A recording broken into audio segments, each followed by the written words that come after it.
So, tell us, how did you get started with brewing? It's a great question. I love that question. The answer can be quite long, but I'll try to keep it quick. I got a biochemistry degree from University of Victoria in British Columbia here, and then I began working at a brewery in Vancouver called Shaftesbury Brewing Company. It's gone now. It's finished. But I was their quality control person, so that's lab work and so on. That brewery became very busy, and I learned everything in production there, from brewing to keg filling and cleaning and cellar work and all the things you typically learn in production in a brewery. And we became very busy. It was a tough job. And then there was a local businessman that opened Vancouver's first brew pub. It opened at the end of 1994, and I was actually the first brewer at that brew pub. And since then, that group expanded and built a bunch of different brew pubs and eventually a distillery. I was a distiller for 3 years, and worked on a much bigger brewery for that company.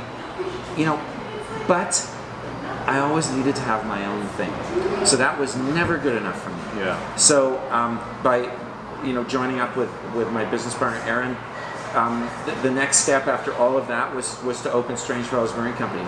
So I think that's a bit tight. That's what we did. I expanded my knowledge so much in the brew pub industry, making sour beers and interesting styles, that I feel like I was able to bring a lot of what I learned over more than 20 years to this business. A little more freedom as well, right? Oh, certainly. yeah, very much. Yeah. Do you have any plans for anything new for the near future, or? Always. We do so much with sour styles, and I always have. There's a beer, Reynard, that we produce. Do you mind if I grab one? Go right ahead.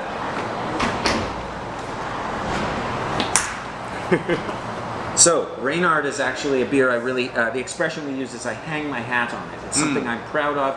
It's something that connects very much to me when people think of me as a brewer. And in this industry, it's actually an Oud Bruin, so it's a Flemish brown beer that's sour, so it's a bit chocolatey, it's a bit malty. It has flavors that kind of remind people of fruit. People sometimes drink this beer and say, "Oh, there's cherries in it," but there's no cherries in it. So it's really interesting. So beers like this are ones that we will always experiment with. So your question, do we have any new plans?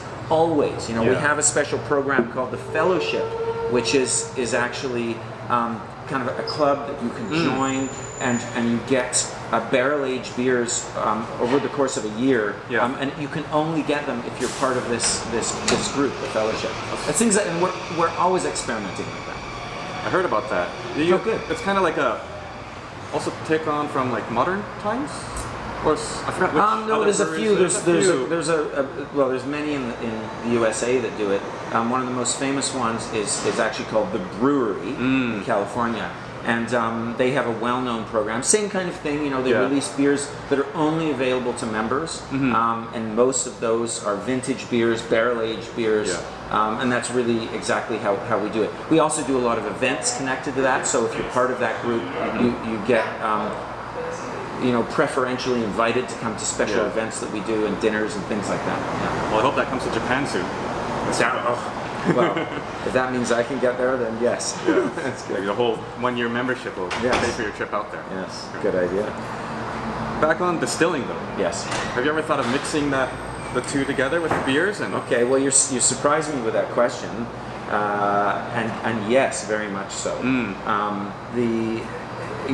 My knowledge of developing different types of gin is something I've thought a lot about with beer flavoring. And of course, the wit beer, Jongleur, I mentioned earlier, has bitter orange peel and coriander in it. Coriander, of course, is a very important ingredient in gin, as is juniper.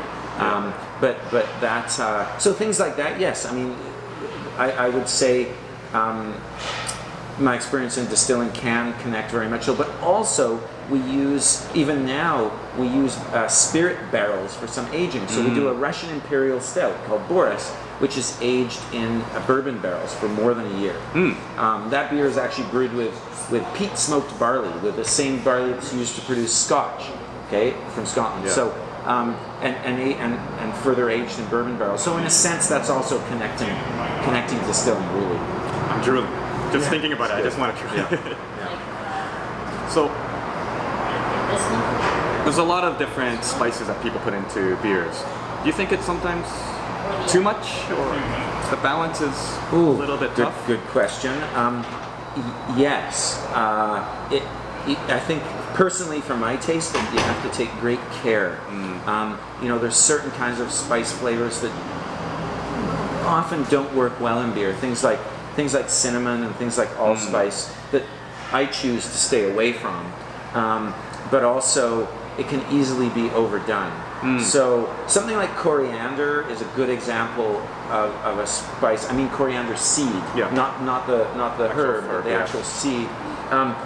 It lends itself very well to beer because some of the flavors are similar to hops. It's a little bit citrusy, but it's bright.